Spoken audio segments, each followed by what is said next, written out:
Y'all, we have got to talk about this trial that has been going on for the last day. We have finally gotten a verdict, but we got to find out why we are here. You broke my heart, trial. Latasha Daniels. See, Nene Leakes told Kim way back in the day on Real Housewives, close your legs to married men. Let's talk about it, shall we? Oh, yes, we shall.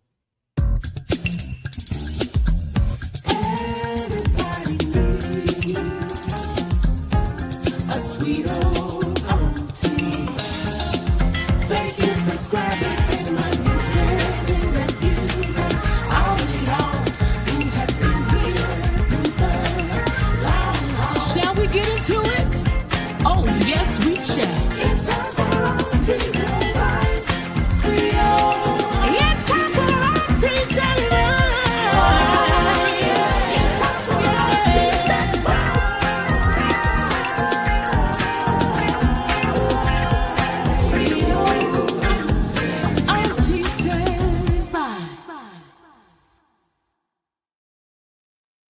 Welcome back, everybody. This is Auntie, and if this is your first time being here, please like, comment, and subscribe to my channel.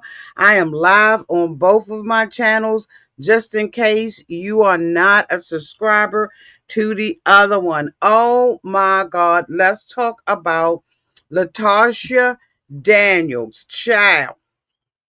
Let me give y'all a real quick summary, and then we're going to go through it. On April 4th of 2019, Brody's Perry, a pastor at Mississippi Boulevard Christian Church in Memphis, Tennessee, was shot and killed at his Collierville apartment. His wife was also wounded in the incident. Latasha was from Arkansas. She was indicted, on first degree murder, attempted first degree murder for the wife's wounds and employing a firearm during a felony. Okay. Her trial was concluded on yesterday, but we're going to talk about all the things that happened. So here's what I want you to know. The prosecutors, they were coming from the position that the shooting was deliberate, arguing that a broken heart is not an excuse for murder. They detail how the gun was purchased hours before the incident. We'll get into that. And then the defense's angle was they claimed that the pastor manipulated her into an affair, that she was emotionally overcome, and that her actions resulted from being in a highly charged emotional state rather than premeditation. Y'all, I have been watching this thing, and of course, I have been wanting to come out and have a conversation with you all about it. Raydella, I know it's probably difficult for you to be moderating in both channels. If you need me to, I can try to get onto YouTube and turn the comments off on the other one. Don't know what you need me to do. I think that I am right now on Auntie's Advice podcast. So if you could just cover Auntie's Advice, just a regular channel, I would so appreciate it. Thank you so much. I'm over here on the other one. Okay, so look, they bring Latasha up on the stand. In 2019, of course, she did this. I don't know why she didn't have a speedy trial. I don't know what was going on, right? But anyway, this thing was a humdinger because this what happened to you when you be messing with somebody's husband.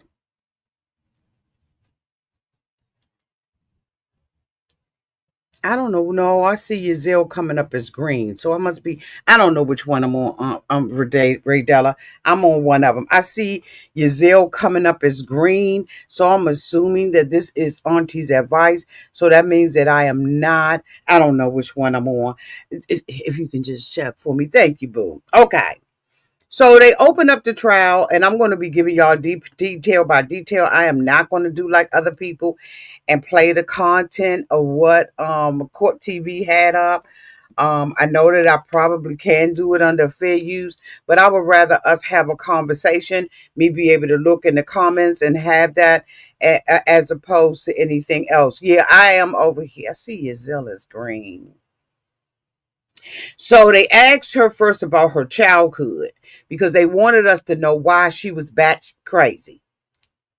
And so they tried to, of course, you know, bring up her childhood. So let me give y'all a little bit. She said that her father was a retired military and a minister. And she was like, my mom, she's my mother. So right then and there,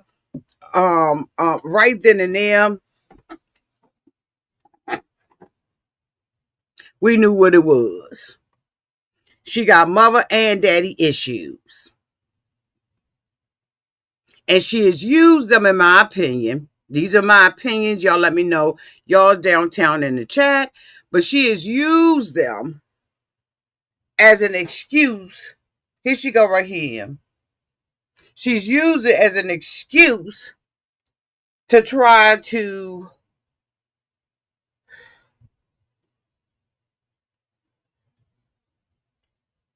what do I want to say about the, she's used it as an excuse to try to get away with stuff. So anyway, she says, my mother is my mother. So she was asked, was your biological father the man that you called dead? She said, I was raised by my stepfather. And so I call him father, and she called her biological father Papa. And she was like, okay, so what did he do for a living? She said once he was retired from the military, he worked for M.M. Combs and retired from there. And then he began to work for the Salvation Army where he ran a community work. This girl is degreed, okay? Um, she's come from a religious background by her own admission and her own testimony. So she knew what it was. She knew exactly what it was. Okay, wait a minute. She said that the people in the neighborhood knew who she was, that she was Mr. Briggs' daughter. And she said that that meant something in her community. She was like, so, you know, at home, how was things at home and outside? And she said things at home wasn't as what they seemed in the public. She said that her father physically aided her mother, and she was the one who would be up at nights and wake up and beg them to stop. So she is now saying that she is coming from a household where there was, you know, a going on up in there, right? Y'all know what that is. And like, okay, so they're trying to establish that, you know, all of this stuff has happened as a result of her childhood, and her mind got, and I'm just like, okay, girl, a lot of people went through this kind of stuff and they don't go out and sleep with somebody's husband.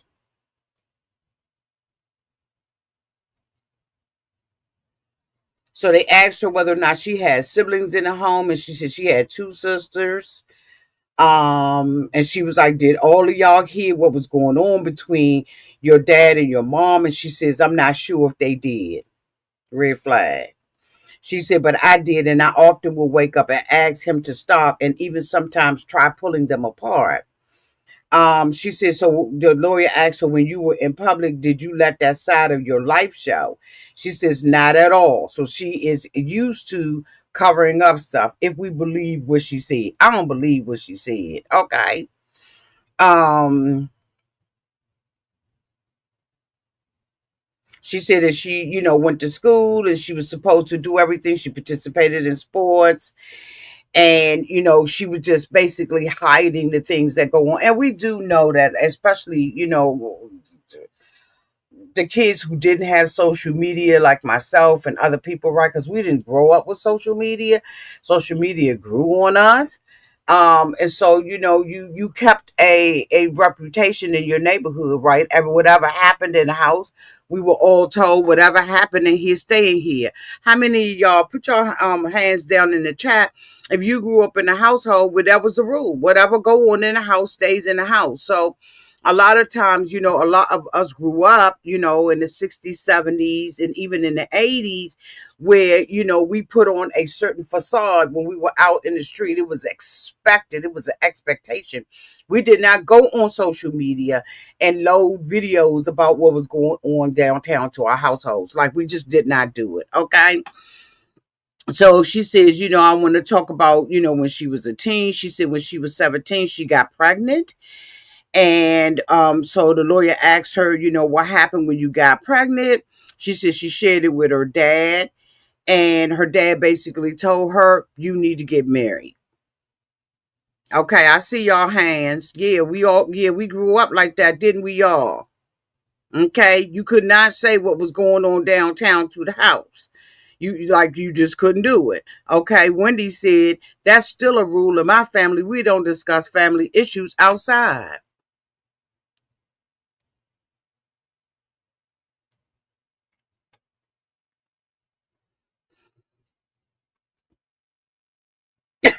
Okay. It just wasn't something you did. But again, this generation, they go straight to social media and push live. Everything is for public consumption. Everything. Ain't nothing hidden about it. And if you have a child that's not on social media like mine, you blessed. I'm trying to tell you, you are. So she said that her, once she shared with him that she was pregnant, he told her that she needed to get married. And so she was asked by the lawyer, did you get married? And she said, I did. And she got married to a gentleman by the name of Rodney. She said in the beginning it was good. We both had graduated from high school, and so we were building a life together. She said we moved from our hometown in Little Rock, Arkansas, purchased a home, and we were doing well. She said Rodney decided to go to the police academy, and during that time, she helped him. She made sure he studied. She did everything that she could to ensure that he made it through the police academy, and he was successful. She said once she said months after joining the force, she said things began to shift in their relationship, and she said he would ask her to do certain things, and she said and they were out of the norm. I don't know what that means. Okay, I don't know what that means. She said but I was in college, and so he would then say, well, you're probably going to want somebody from college. She said she didn't understand that because she loved Rodney. No, you married Rodney because your daddy told you to marry Rodney, and you was pregnant. And back in the day, so she said that, so she comes from a family where the family, has a certain reputation that they got to uphold in the community. And so she ended up marrying Rodney, right? Because that was the right thing to do back in that time. Now she's saying that she loved Rodney. So I think that she's the type of woman who uses the word love, right, instead of saying duty or responsibility, or pressure from someone else to be something that she isn't. I even thought that, a lot of in her testimony, how she would go in and out of character and stuff, right? And it got on my nerve. And I would tell y'all, it got on my nerves sometimes, but sometimes terrible. She said she didn't understand, what was going on because she loved Ronnie and she wanted the family. She said, but even though they didn't argue, they grew distant from each other. Yeah, because you married a man that you really did not love. Because love grows. Okay. She said he was having an affair. She said, so the lawyer asked her, did you actually catch him in the act? And she said, not in the beginning, but during. She said he decided that we were going to separate. And one day while I was at school, he had packed up all my stuff, put it in the U-Haul, and drove it to her mother's house. She was married for 4 years, and they did eventually get a divorce. Okay. She said, now after that divorce, did you attempt to unalive yourself? She said, I actually did it right before we actually finalized the divorce. So now this is mental illness at its best.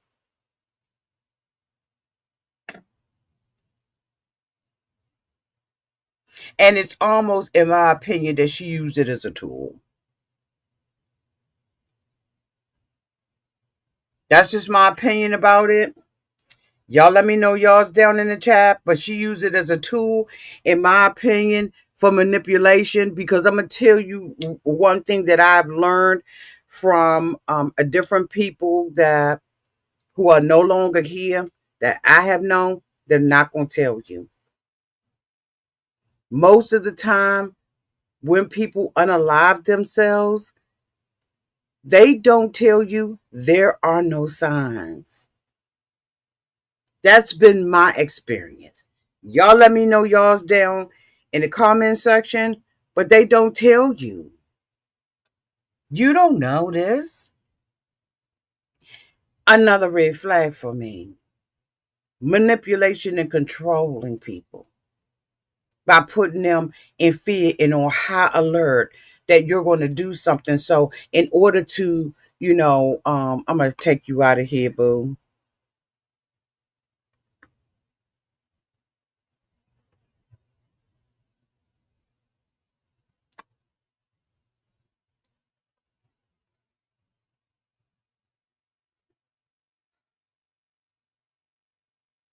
She said she felt like she was a failure, and that is why she did that, right? So she says, so I didn't feel like I had anything to offer. She said, but did you go and get an education, right? She said, I did. And I didn't she said, so you didn't let the divorce or your teen pregnancy or anything stop you, right? In your life. And she said, I wanted to push forward. I wanted to be successful. So then why are we talking about unaliving ourselves? Again, I really truly believe that it was manipulation and control. The thing about it is, she had problems that probably went undiagnosed. Nobody ever checked her on this stuff. She didn't check herself. She didn't check herself. And we are responsible for ourselves. So anyway, she said, she eventually became a licensed clinical social worker. And she said that now she wanted to talk about her second marriage, right? She said that she was married a second time to somebody by the name of Brian. And she was married to Brian for 8 years. So you go from one broken relationship where you feeling like you want to unalive yourself to another relationship with a man by the name of Brian. Was asked, did she feel loved in the relationship? And she said no. So this is a self-love issue. This is a self-love issue. This is something no one can solve for you. This is something you got to solve on your own. Hold on for a second, y'all. Let me go to these channels. Hold on for 1 second. I'll be right there with y'all. Let me go to these channels.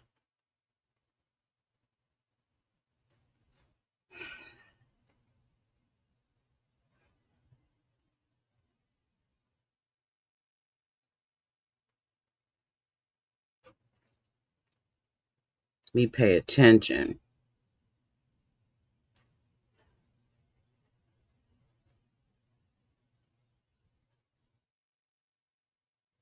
She described Brian, right?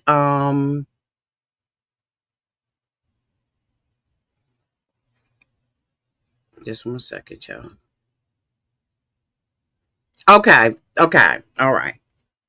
Because I was getting ready. I was getting ready to go do it because I saw the troll that came in here. Yeah. Thank you, Ray Dalla. So she described Brian as being emotionally distant. And she said he was very much emotionally neglectful. She said, did you try to get Brian to go into marriage counseling? She said, yes. We had a discussion and he didn't want to do it. She said, did you determine that you will go and get your counseling on your own? And she said, yes. She said, did you go and see a psychologist? She said, I did not. She said, why? She said, because of the field that I was in, I just wanted spiritual guidance. Red flag number 3. Let me tell y'all something, and I don't mean this in a bad way or in a derogatory way or anything like that. Y'all trust me, I don't. However, your pastor, some pastors, some ministers that I know, they had a high school diploma and a Bible. If you are not in a very progressive church, your pastor don't know no more than you do. And everything, there has to be a practical way of solving it. Yes, you can put the word behind it, but you need somebody who is practical, intelligent, who has had schooling and knowledge and had in therapy and clinical study and all of that. You gotta have both. You cannot put the word on everything. And I know people say that. I've grown up in the church all my life, but I'm going to tell you what I have found out is that if you don't have no earthly knowledge, you can't be heavenly good, because you got to balance that stuff out. Everything can't be about Jesus in the Bible and going to church in your good Sunday outfit, and then you come out on Monday and you still been broken and you still sleeping with somebody's husband.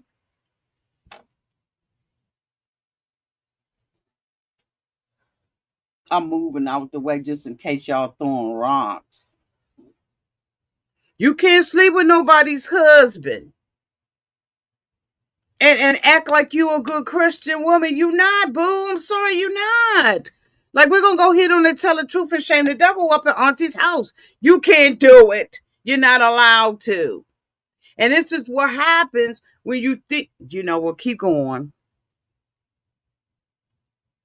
She's saying that she couldn't trust nobody, but she can trust the man. Yeah, okay, slow down, Auntie, slow down. So she said she didn't feel like she wanted everybody to get her business out there. She wanted to go to somebody she could trust because she was very closed off. She said she did not share her business with anybody. So going through that and being in private practice, she didn't want to take what was her income because I needed to be able to take care of the things in my life. So I did not. I did not know that spirituality, I wanted some directions. She said, why did you feel like you needed spiritual direction? She said, for my first, wait a minute. She said, from her first marriage, she said, when I went to my dad and told him that I was getting divorced, the one thing he said to me that just resonated with me was that he said we would have gotten an attorney. She says, I'm taking away my children, but it was all just like I felt like it was punishment from God. So that means that you don't know that God is a loving God. You need to do some more Bible work.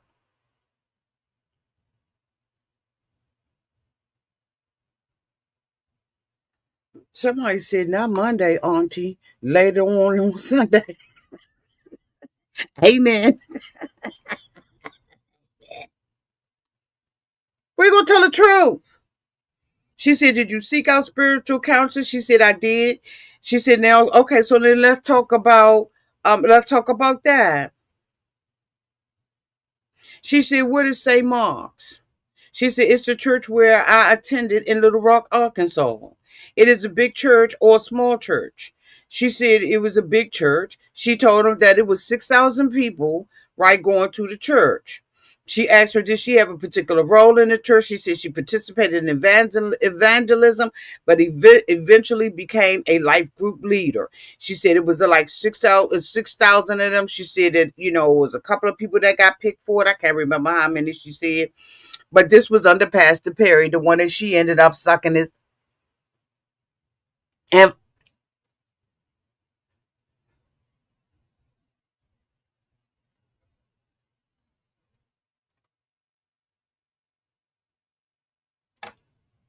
because she's a nasty girl.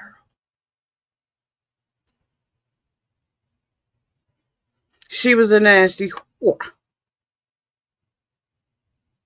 in my opinion. She said that she went and talked to Pastor Brodus Perry. She said she asked him, and told him that she wanted to be in a life group. And he asked her if she wanted to be in a life group, and she was like, "I'll consider it." And she said, and then eventually she went ahead and signed up for it and became a group leader. And so she asked her, "Was this prior to you reaching out for the spiritual counseling?" She said, "Yeah." She said it was 6,000 people in the church. She said it was about 60 or 80 of them, okay? She said it was like 60 or 80 of them that was counselors. So then she said that they was in a cohort and all of that, and that the pastor Brodus was the supervisor. He was the leader over this little thing.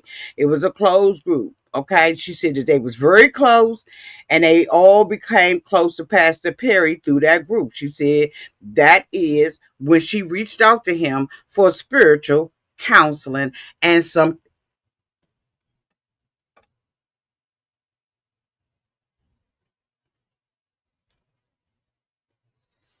She said she trusted him.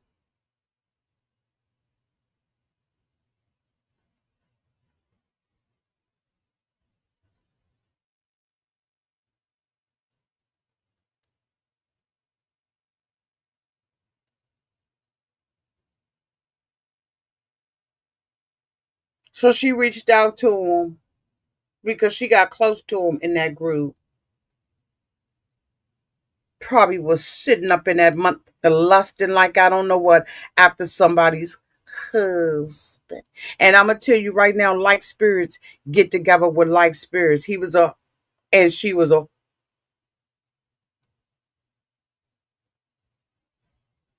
She said, so when you got close to him, is that when you reached out for spiritual counseling? She said, yeah. She said, I approached him. She said, did you ask him what you wanted for counseling, what you really needed? She said, yeah, I told him. I told him me and my husband were having some marital issues, and I just needed to figure out spiritually which direction. Girl, you done already been through this before. So stop. She knew that man had lusting eyes with his own nasty self. Sitting up in there talk about some unethical monogamy or non-monogamy, and got reading books and about how to be a whore.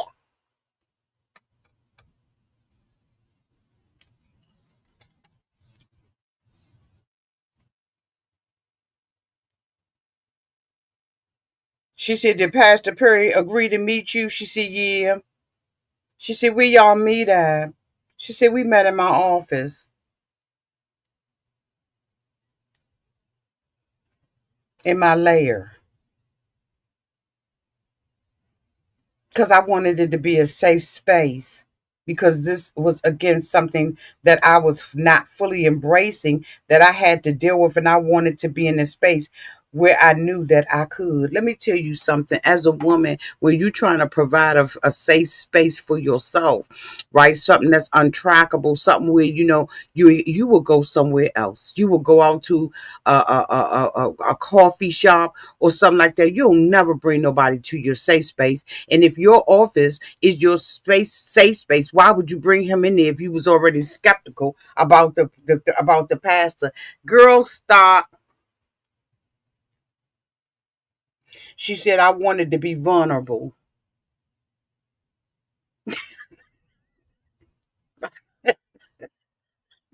Okay. Okay, sis. She said, during the first session, what did you discuss? She said, everything that was going on within my marriage. How long was the first counseling session? She said, it was 2 hours. Who in the is sitting there for 2 hours talk about their husband in the safe space?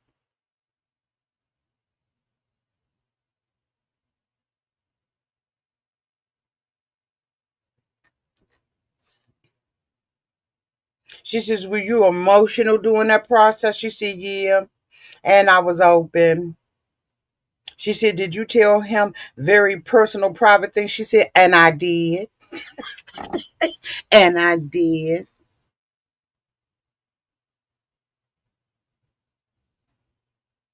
She says, how long? Well, at the end of that session, did you determine at the time that you were going to ask for a second session? Of course. And I did. She said, how long until you had a second session? She said, about 2 or 3 weeks. She said, did it feel good to get all of that off your chest? And it did. She said, did you reach out to Brodus Perry for a second counsel? And I did. Did he say that he will come and do a second counseling session? And he did. She said, when you had your second counseling session, did you ask him about any odd behavior from the first session? And I did. And she said, what was that? She said, in the first session, from the moment he walked through the door, he had his hands in his coat pocket, his jacket pocket. And he sat there the entire time during the session with his hands in his pockets. What the whole ham sandwich bull?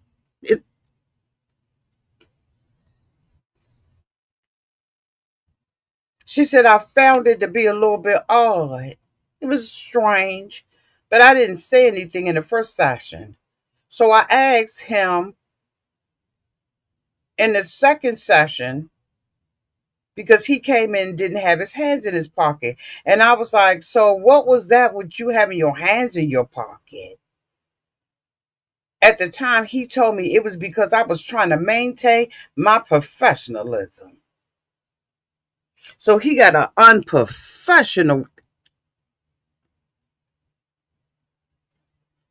His weenus is unprofessional. But the rest of him spiritual. Better get out of here with that bull. I would have never seen him again. But no, she was watching. She probably went home by herself. And anyway, she said it was the first time you had any indication that he might be interested in you. She said that was the first time. She said, did you proceed to start with the second counseling? And we did. What happened after you started started the counseling session? She said, as I was talking and sharing, Brodus reached over and grabbed me. And I had a two-arm chair. He pulled me towards him and began to passionately kiss me.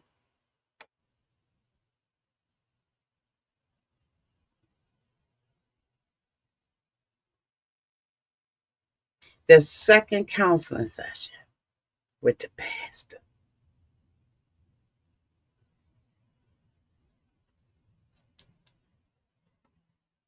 And from there, in that session, we did have sex for the first time.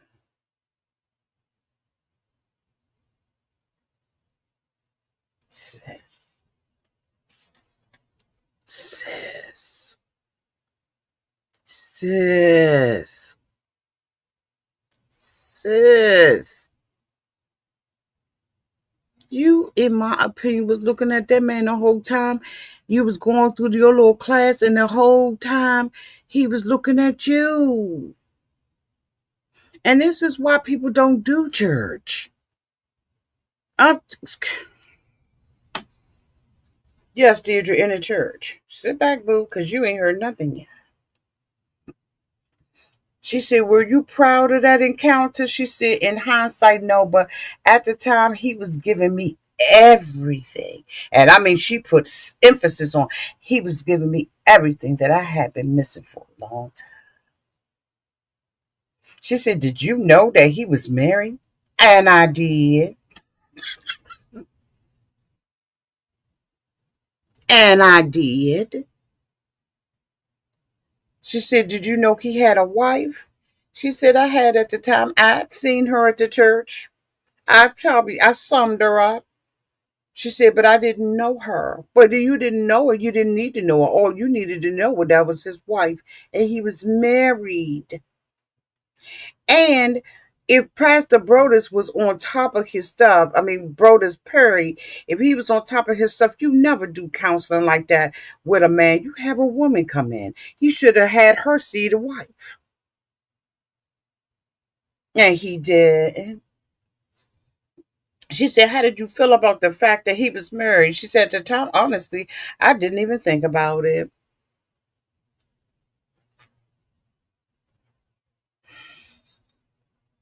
I knew that we both were married and I was engaged in what he was giving me. She said, well, girl, was you starving for attention like that? She said, yeah, for a long time. I ain't had it in years. She said, did you have any emotional attention? She said, no, not in years. She said, what about physical attention? And I didn't. She said, so after your counseling session, did you end up getting divorced? And I did in February.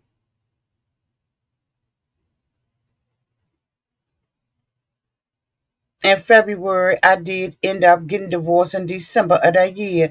She said that's when it was finalized. She said, yeah. And did Pastor Perry encourage you to get the divorce? She said, we talked about it. And there were times whenever he would be on trips, we would make mention of it. Oh, we can't do that until you get, she said that when she was wanting to be with him, he was telling her, well, we can't do that because you ain't divorced yet.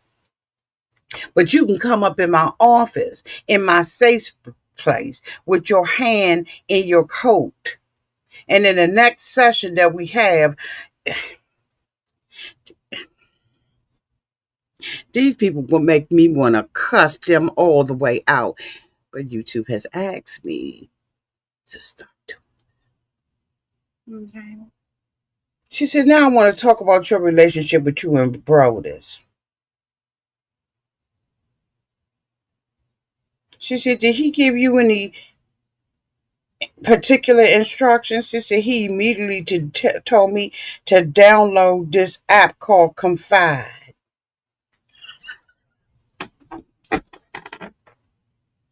Honey, let me tell you, I didn't even, when I tell you my mouth was on the ground about the Confide app, I ain't never heard of no book like this in my whole life. A Confide app?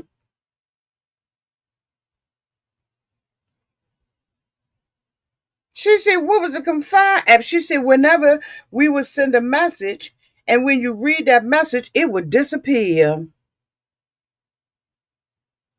The app would disappear. And it was called Confide.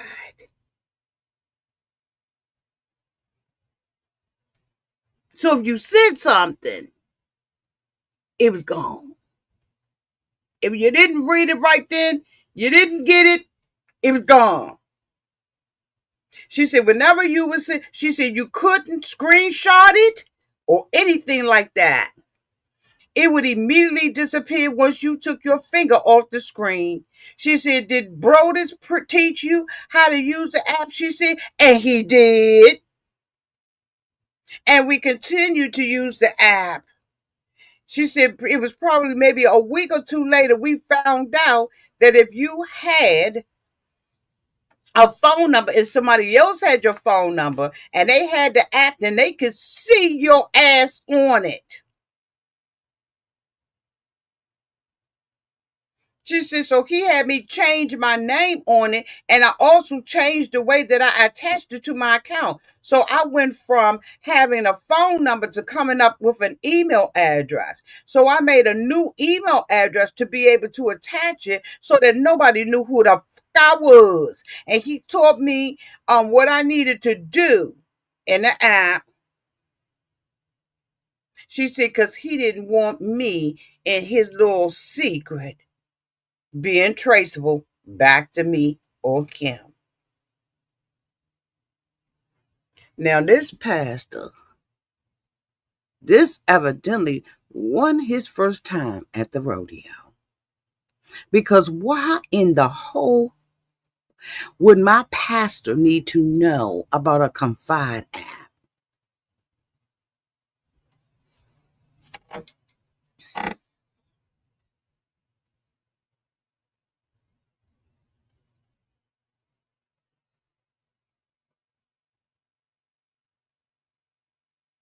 She said it was a rule that I had to use the app to talk to him. She said most of what our main form of communication as the relationship went on. If he wanted to use a different form of communication, like an email or even direct messaging, he would then tell me, go to this platform, go to that platform, go over here, hide over here, duck under here, sneak over here, slide over here on these apps. He should have been invested in it. He should have been buying stock up in this with the messy mess he was doing. She said, but if I wanted to reach out to him, I had to use the Confide app, or he could reach out to me on anything he wanted to.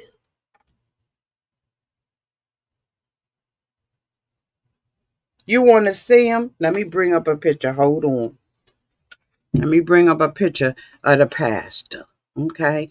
It's going to be on the thumbnail, but it's not going to be on here. Hold on. Let me get the pastor for you. Okay, boo? All right. Hold on.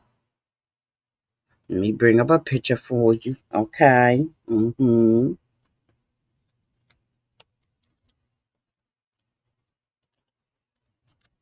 Mm-hmm. Hold on, boo. Let me get you a picture. Let me get you a picture, boo. Let me get you a picture. Let me get you a picture, Pastor Bro. Mm-hmm. Mm-hmm. Yeah. Let me get you a picture. So I'm gonna do StreamYard. I'm gonna do share my screen. And let me see if this is him. Here go the pastor. There you go, boo. You see him? You see the pastor? That's him right there. Memphis pastor, Brody's Perry, Slang Spawn Task of Faithful Church. That's him. That's him right there. Yeah, that's the pastor. And then cute.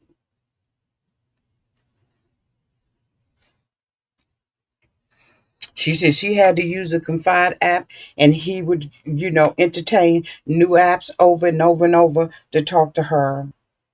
She said I was the one who had to pay my way because she had started going on the trips with this mother. She said he set up all the rules for the relationship.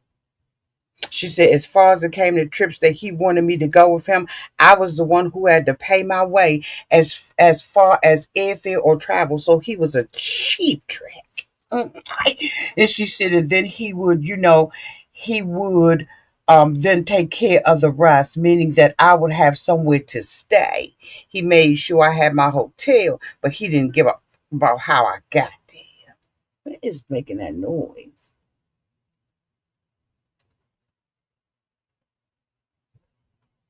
She said when I was in a hotel room, she said I would stay with him, and the rules was that as long as I was in the hotel, I had to be butterball naked. I could not. Once my suitcase, my shoes, and my person crossed the threshold, I had to be unclothed completely the whole entire weekend unless we was going out to a church service.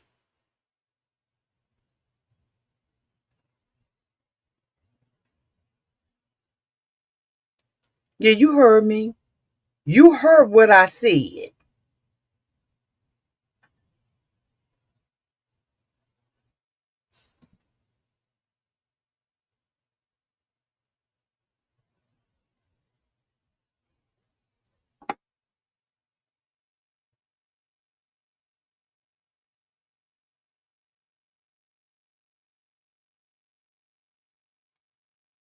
Oh, I see what it is. It's the heater. Hold on, y'all.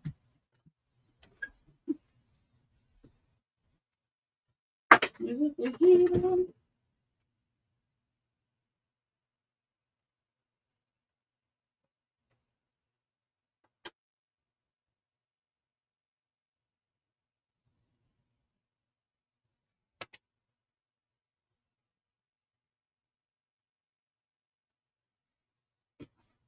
I'm coming.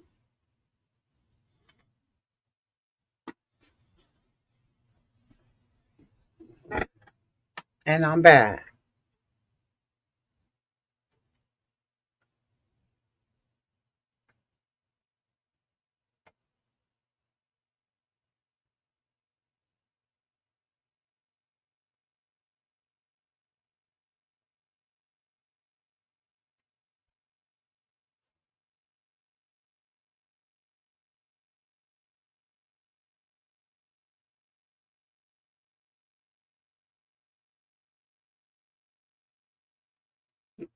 So I'm making a noise. It sounds like water, but I think it's this heater. But there should not be any water sounds in my office. So that's just strange. Anyway, so she said she had to stay naked, but a ball. She said she couldn't have any clothes on. The only way that she could have clothes on if they were getting ready to go out. But other than that, when in a hotel room, she had to be naked.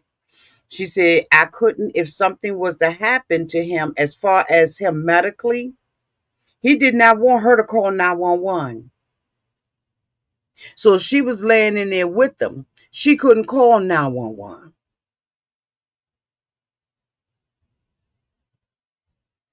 She had to call another pastor, a pastor by the name of Pointer, and he would call him in order to get emergency attention. What the? So that means that this was a conspiracy that was going on downtown to the church. She said, I will have to call him in order to get him to do it. And he said verbatim lots of times, do not call 911. So what was wrong with him? That this was even an issue because he looked young. She said, did you have any other rules towards any of your relationship? She said, he wanted me to say yes, sir, and no, sir, to him. She says, now,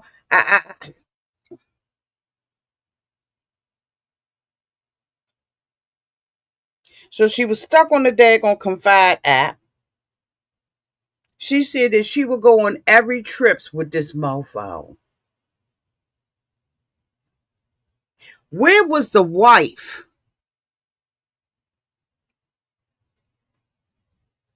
Where was the wife? Why wasn't Miss Tabitha? I think that's the wife now.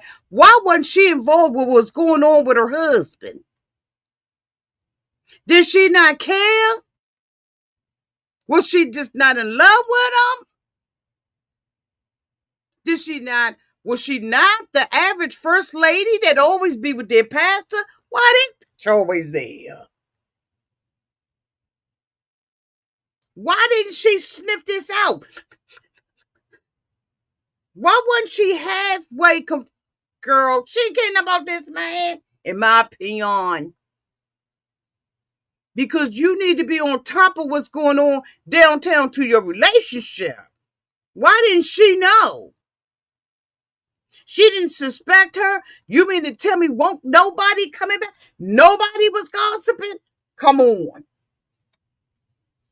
Come on. Come on. She on every trip and she ain't got no reason to be there?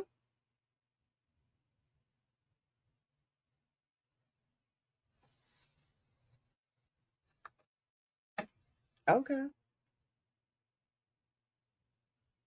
Okay. She said she went with him to Vegas. Vegas. That was their very first trip. They had a convention and she was at that one.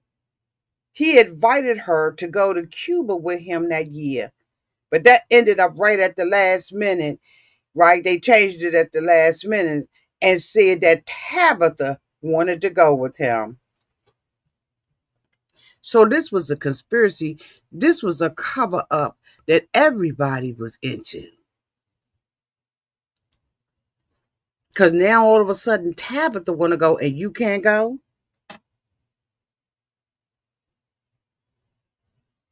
She said, so she went with him, and he was like, well, since you're not going to Cuba, go ahead and sign up for the Israel trip with the church group. That's why I keep telling y'all, I be sick of church fool la la.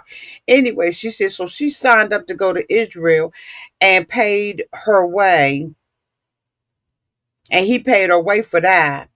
She said she traveled with him to Savannah whenever he would go with Pastor Porter. Who is Pastor Porter? It's disgusting. She said, and there was some trips that were there for the pastor. She said, would you be going to them? She said, honey, every time he went on a trip, I was there. Except for the one with Tabitha.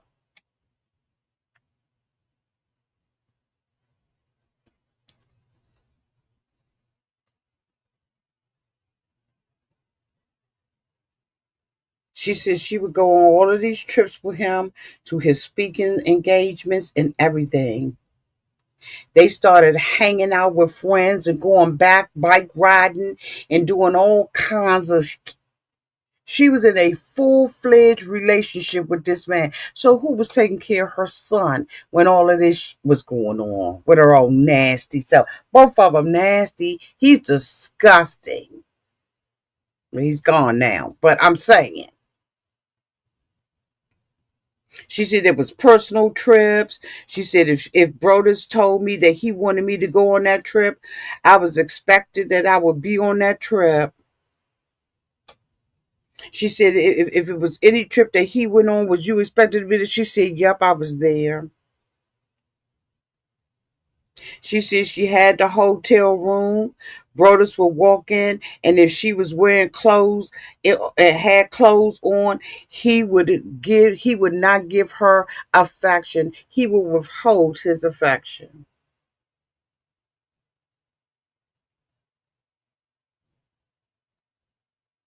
She said he withdrew affection. She said he would be very cold towards her and wouldn't be intimate with her.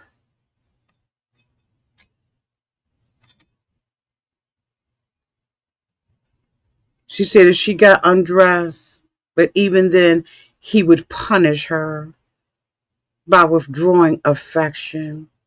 She said she had to wait for him to decide that he was going to give her affection. She said, so now I want to talk about Pastor Porter. She said, you call Pastor Porter the professor. He was his wingman. But anyway, she said, what position was he in at St. Mark's? She said, he was a lead pastor for St. Mark's. She said, did he know about your relationship with Brodus? Of course, he was a 911 caller. Of course, Pastor Porter knew. He was the only one who could call 911 and get the man medical attention. She said, we hung out together a lot. She said, do you know, is that why Pastor Porter was supposed to be his medical emergency contact? She said, yeah. She said, now I want to talk to you about the beginning of your relationship with him. She said, how would you describe y'all's relationship in the beginning? She said, at the beginning, I was like, I'm going to have to say amazing. I was in an amazing relationship with him. I felt beautiful. He showed me so much attention. And we did all kinds of things together. It was like, oh my God, girl. It was like we gelled intellectually. It was just, girl, it was a great relationship. This is my husband. You got psychological issues. This wasn't a relationship, boo. This was an affair. This was some trash. You was a trash dump to this man. She said, everything I didn't have before in my other two marriages, I had with him. She said, even to the fact that I show up at my office, that he would show up at my office, and he had given me a dozen of roses sent to me and stuff. And I was just like, everything that I wanted, everything that I even shared with him that I didn't have, he was giving it to me, girl. Everything that I didn't have it and was neglected in another relationship, girl, he was giving me something I can feel to let him know this love is real. Yeah.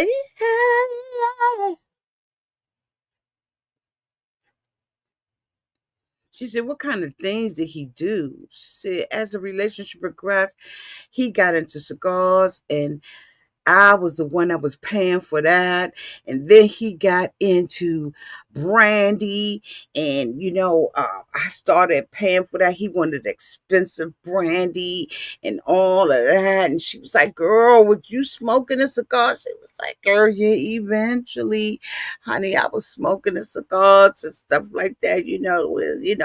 She said the more expensive the cigar, the better it was for him, honey. She said then when he got into the bourbon, he had to have the best of the bourbons. And she said, did you buy him the best of the best of the bourbon? She was like, girl, yes, I did. She said, did you buy him the best of the cigars? She was like, oh my God, girl, yes. She said, girl, then he got into Tory Burch and a Toomey briefcase. And I was like, I think that's like $400. She said, I got that for him. She said, he was working out and everything, honey. And I went and got $400 worth of Nike gear and all of that because he was working out and stuff. And she said, and then there was a time he wanted to redo his closet in his motherfucking home with his wife. In his home with his dumb wife, he wanted to redo his closet. And I paid for it. I bought the organizer stuff to organize this man's closet in the house with Tabitha. She said, I made sure he had whatever he needed. I did it so he could be good. She said, did you also expect for him to do that for you? She said, it got to the point where it did become an expectation at the beginning of the relationship, right? It won't like that, but then after a while, he was expecting stuff.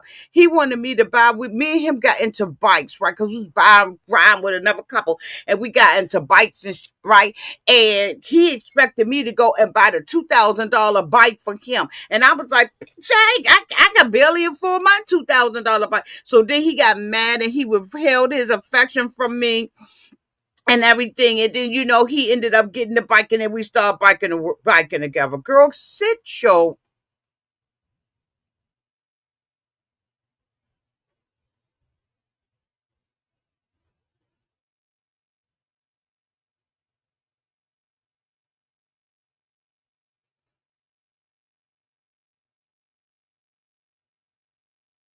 She said that he told her he always wanted to be single.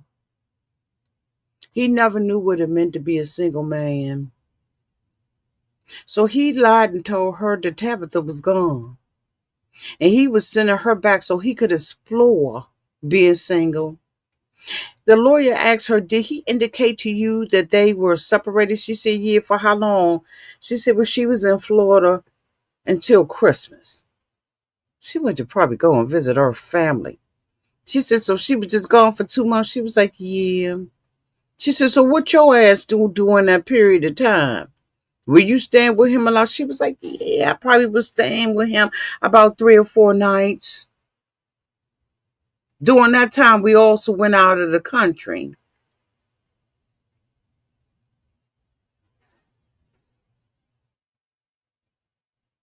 She started smoking and drinking with this man.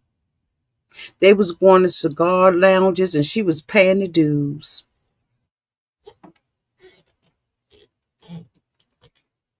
That's what I asked Erky at the very beginning. Where was the child? She said everywhere he went, she was right there. She said, every move you make, every step you take, I'll be walking with you and paying dues. She said they had gotten to the point where they would go from city to city and they would be sitting up in these cigar clubs.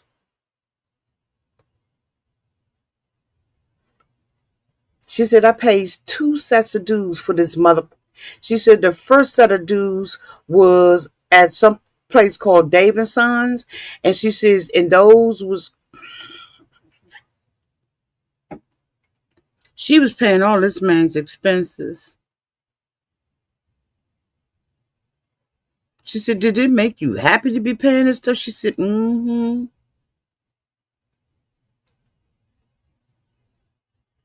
mm-hmm, mm-hmm. She said they was at the cigar lounge, and when they would go out with each other, they would invite certain people to go on things, and the people didn't know that they was cover-ups. The two of them knew that they were setting them up to go out with them and be hanging out with them as a cover up. But the dumb people that was going out with them just thought that they was going out with them because she was a sister downtown to the church. But I tell you what, it couldn't have been me. It wouldn't have been me because I would have known something was going on. I'd have been sniffed that out.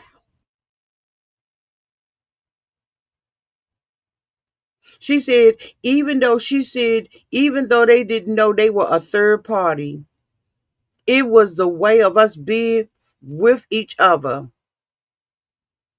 She said, so it didn't look like it was just the two of us together. I would always be someone from the church. It would always be someone from the church. And we made the rule to have somebody else always there. She said, then he brought up some bull crap called ethical non-monogamy. She said this was a lifestyle that he was interested in. She said the ethical non-monogamy is where individuals are able to have multiple relationships, but everyone in the relationship must consent. She said, did Brodus tell you that he had talked to Tabitha about this bullshit? She said, yeah, he did. He did tell me that Tabitha said that she wasn't comfortable with it, but he just hadn't told her about you yet. He said that she had given him permission to be open on his side of the marriage. That's some bull crap because I would have came and had a conversation with you about the bull.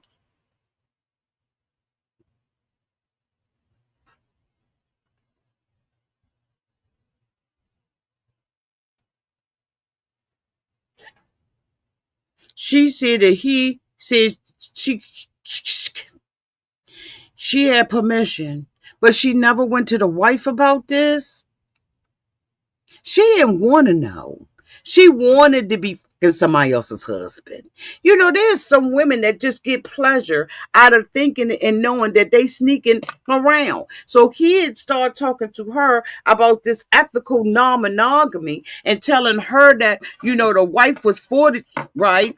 She never had a conversation with the wife. This was all hearsay coming from him because he decided he wanted to bring somebody else into the relationship. And so you sitting up there sleeping with this, and you ain't even enough for him.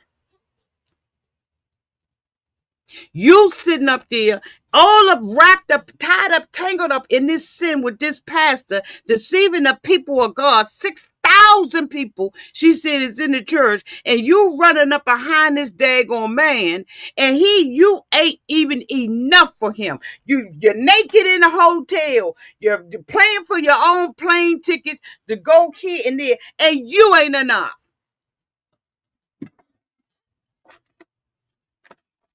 Let me make that daggone file.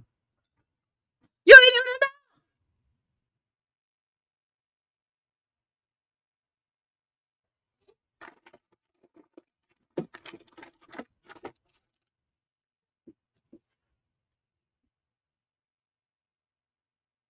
She said she read the book. She was interested in it. She never had no conversation with Tabitha about nothing. She said that she got one of her girlfriends to agree to do it, but because he has so many rules, the girlfriend said no. Because she, at first, when he was asking her, she was telling him no. And then after a while, she gave in because he will withhold affection from her.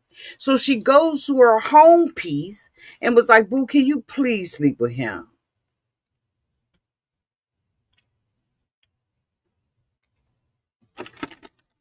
She said, why would you do that if you didn't like it? She said, because I wanted him to be happy. Man, yeah.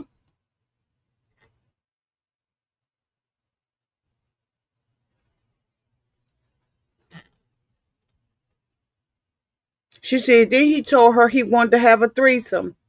And she said, and I was like, no, I'm not into that. No, you're already having a twosome. She may not be in the room, but you licking and cheek, girl. She said he told her he had one before, but he paid for it. And he said, so this time with her, he don't want to have to pay for it. He wanted free.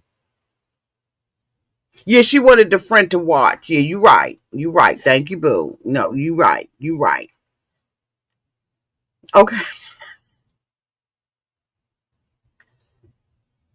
She said he told her that he had a threesome, but he had to pay for it. And this one, because he was in a relationship with her, he won't pay for it. She said, and so he began to speak out in terms where he would use Tabitha. And he said that the two of them needed to be sister wives. But Tabitha ain't never told you, ain't never came to you and had like a little hush. I was like, girl, like, come here for a minute, Latasha. So you been talking to girl, you know a sister gonna say something about it. She gonna pull you to the side. If you ain't heard from the wife, it ain't true.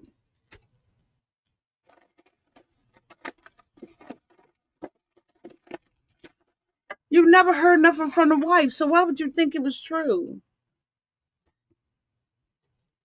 You know, black women to be up in your face. I'm sorry.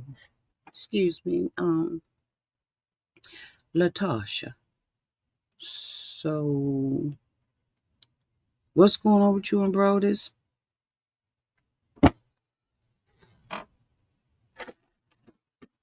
We need to talk, girl. Meet me at the Starbucks for a little copy, a little sippy.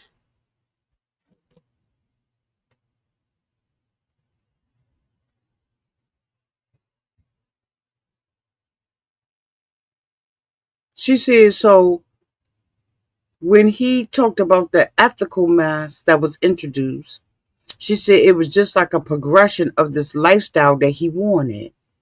So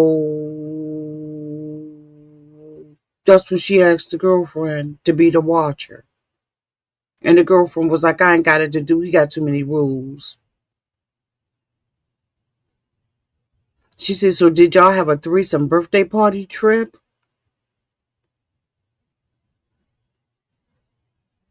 She said, in Cuba? No. When he went and paid for the threesome, that's where he had that at. She said, at any point, did you watch him and Tabitha? She said, no. She said, was Tabitha ever invited to watch you? She said, no. Were you comfortable with the concept of a watcher? She said, no, but he was persistent.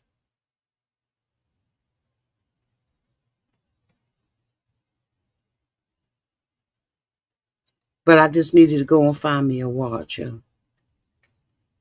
And that was my girlfriend. She said her girlfriend just backed out because the stuff that he was asking, she was uncomfortable. And she wasn't willing to entertain the bullshit. But she wanted to make him happy.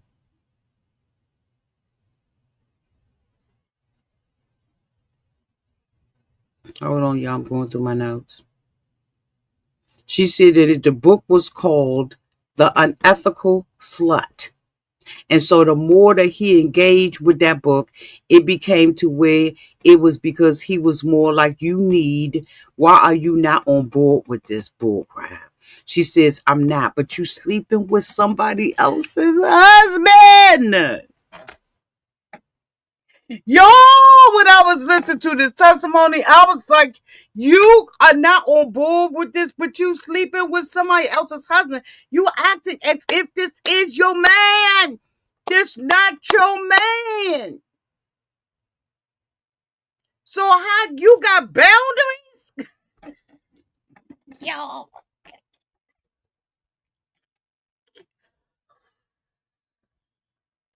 Yo, you got boundaries? You don't have no boundaries and you sleeping with somebody else's husband. She said, did you love Perry? She said, I did, but I shouldn't have.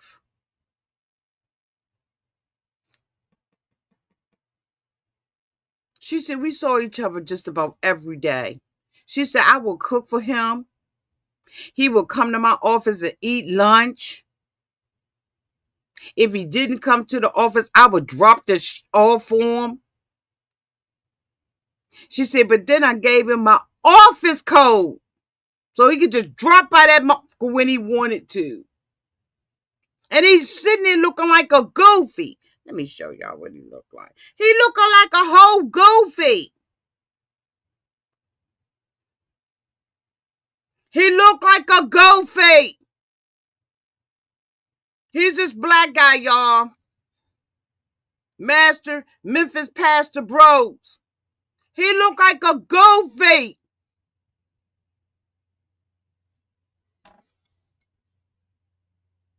She said he knew where to get his lunch, warm it up, and if they had a session, he would wait in his vehicle. But other than that, he would come in and he would sit his ass there and eat lunch with her every day.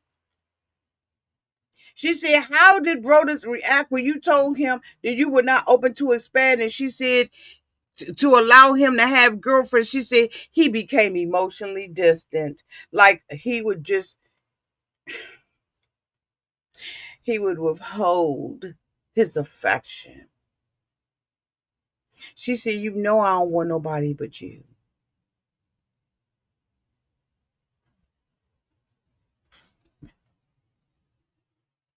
She said he would play on my insecurities. So she said sometimes when he said, you need to go out and find someone, she said, well, what if I do? And he said, well, then you will not. We won't be together. So he knew that was going to get to me because I wanted to be with him. I enjoyed our time together when we did have it. And I was so used to him, the emotional part, the affection he would give me. He would give it to me and withdraw it if I wasn't complying with what he wanted.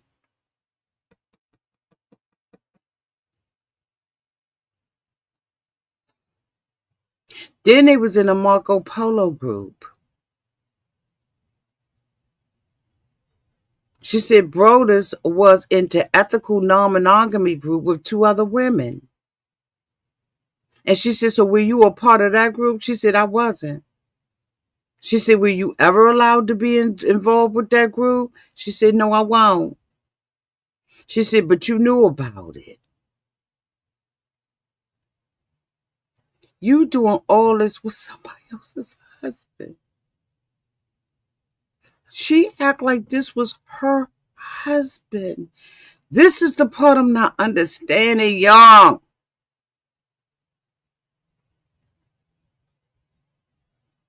She said, then they moved. Wait a minute. So she said they was in the Bourbon Society. They had memberships to a lot of things together. She said, but one of the things that he did not invite her to, she said, I want to talk to you about Brodus and Tabitha. They moved to Memphis. She said, yeah.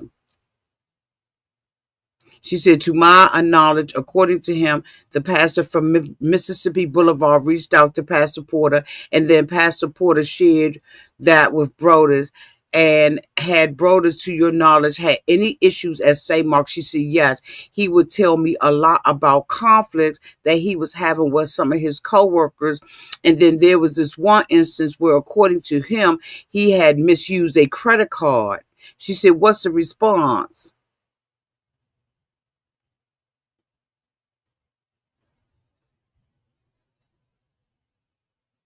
She said, did a situation She said, did a situation arise where you had to pay back money for the church, pay back money to the church for Brody for some he was allegedly he allegedly stole? She said, yeah, how much? She said, how much was the debt? 2,500. She said, I ended up giving him 2,300 and he got upset with me about it. She said, well, why did he get upset with you about giving him 2,300 out of $2,500? Okay. She said, because he wanted me to pay the full price for the bull.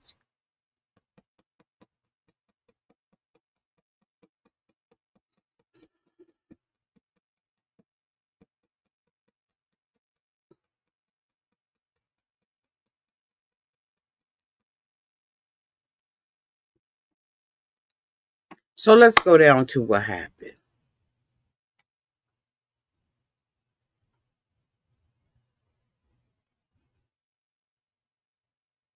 Wait a minute, y'all.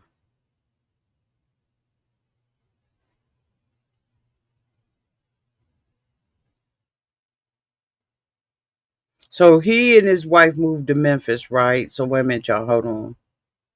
She said, so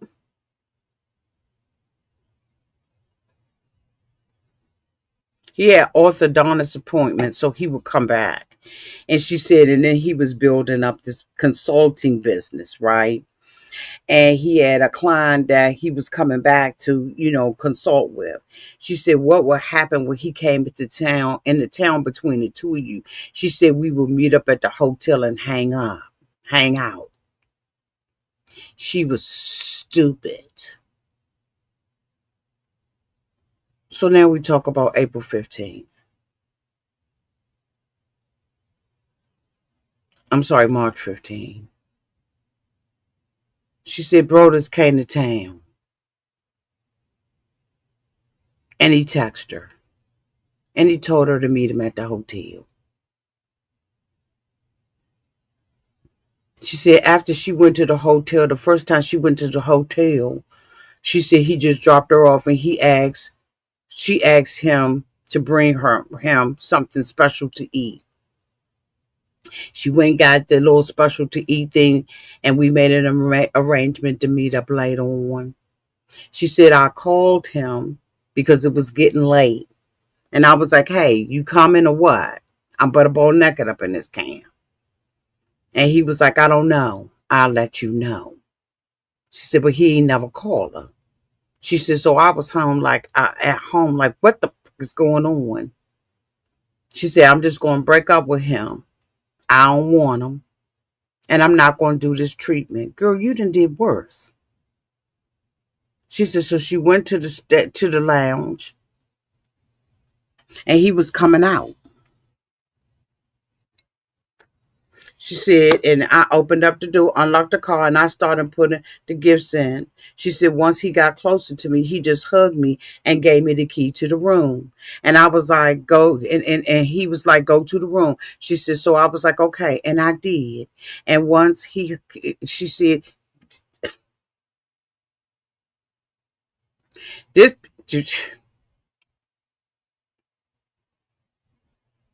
she said, that was one of the times that she still had her clothes on. She said, so of course, when he got to that hotel, when he finally got there, he was like, why are you still dressed? And she said, I was like, I'm sorry, I didn't, get undressed.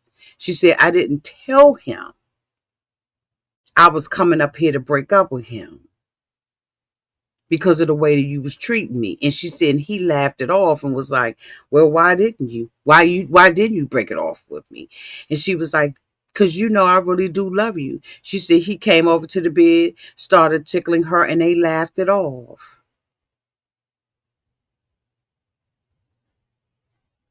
She says, I thought that we was gonna make love that night. She said, okay, so then what happened? She says, as I was performing, y'all feeling? Okay. She says, as I was performing, he began to thrust himself in her really hard. She said, I told him that it was hurting me. She said, then he grabbed my hair. She said, I had long hair and he wrapped my hair around his head and he started yanking it.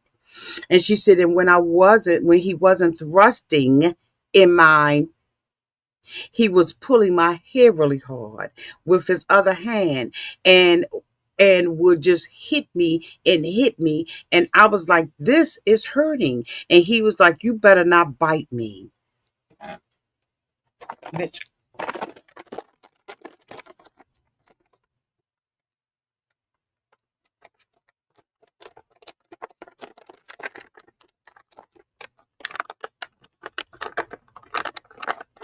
You better not bite me.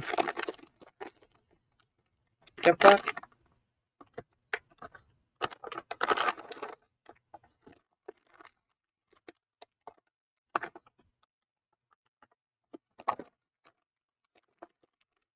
So they doing clown foolery.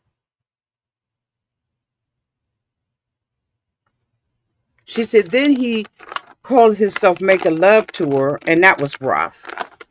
And then he turned over on a bed and turned his back to her.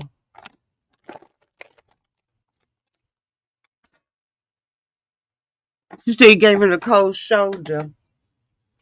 And she was like, you ain't gonna hold me. After he done did all this rough stuff to her, she said she asked him, you not gonna hold me?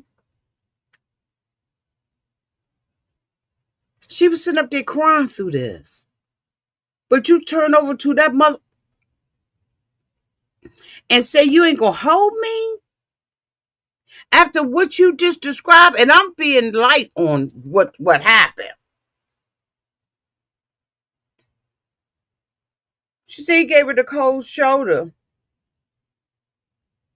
And he was like, she said, you ain't gonna hold me? He said, no. She said, he just went to sleep. She said, so how did that make you feel? She said, I felt so used. Girl, you've been getting used the whole time. The whole time he ain't cared nothing about you, boo. The whole time. She said, did that affect your emotions? He was like, it always, I was like, what? This has always happened to me. Y'all tell me down in the comment section why stuff like this always happens to her.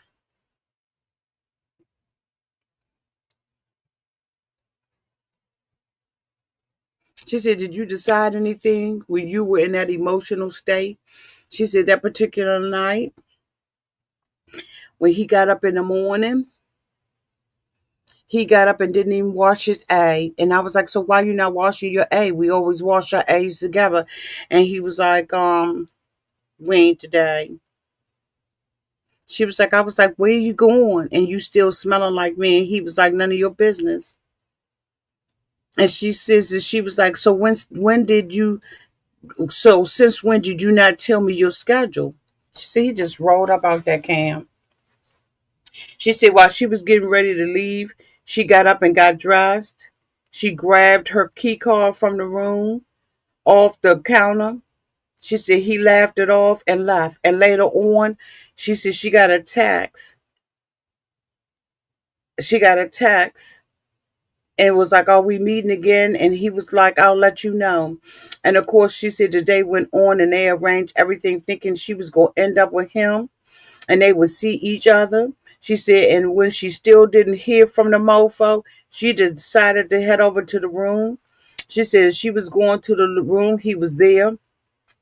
But in my wanting to head to the room, she said, I made the decision that I was going to off myself. I was going to unalive myself in front of him because I wanted him to feel what I felt. I wanted him to feel the pain. So she comes back with this unalive and manipulative bullshit.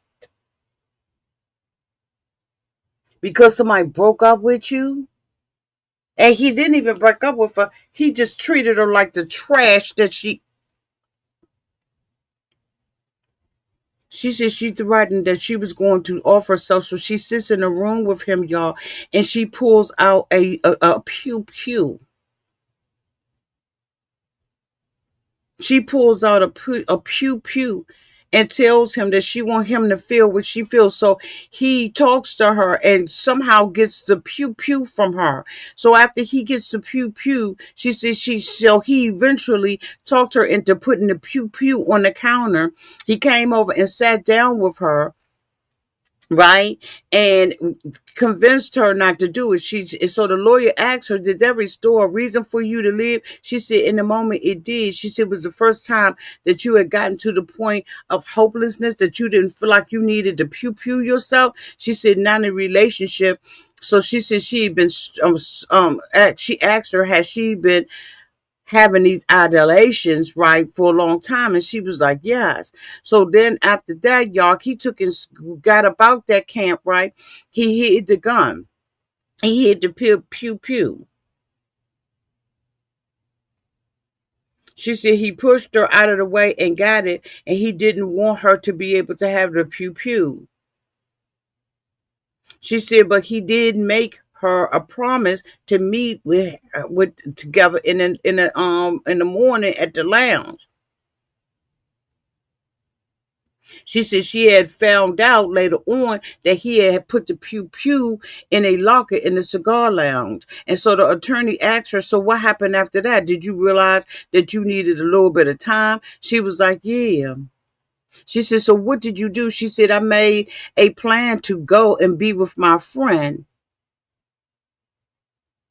who was a therapist, so she wouldn't stay with her friends and stuff like that. And then she got a text message because the mofo broke up with her by text. And not just by text, but by a confide text with a mofo. She saw it and then it disappeared.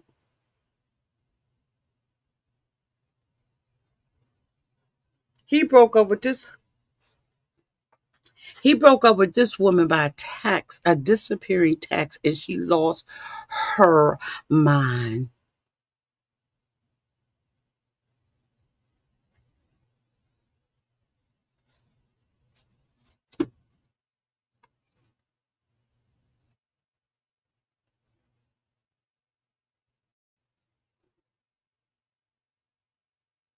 She stayed with her friends. She said, was you talking to him? She said, nothing. Not just a little bit. She said, when you got back to Little Rock, did you assume speaking with him? She said, and I did. She said, were you all still together at that point? She said, and we were.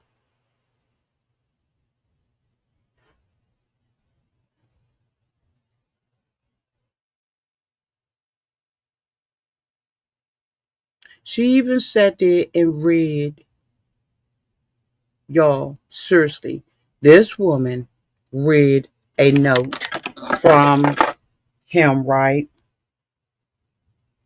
It was a lot. Hold on, y'all. It was a lot going on.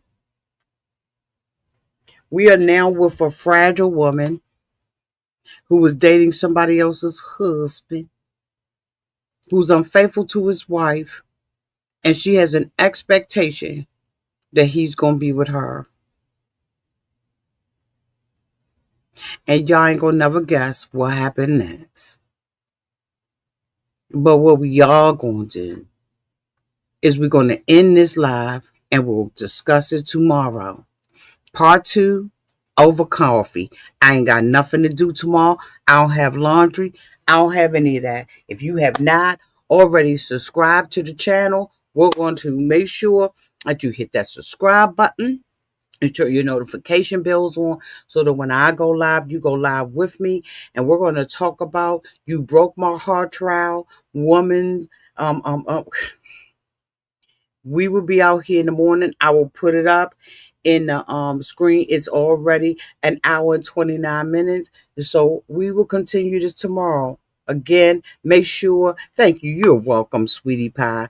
Thank you so much for being here. Y'all, we're going to continue talking about this woman and about this man and what has happened since then. I know many of you all have already heard the story, but guess what? You're going to hear some more because we're going to talk about it. It will be live. So, again, make sure your notification bells are on. I love y'all. Thank you so much, Ray Della, for handling two channels at the same time. Because it's going to be two channels tomorrow as well. I love y'all. And until we meet again, y'all be safe out there in those streets and in the water. Bye, y'all.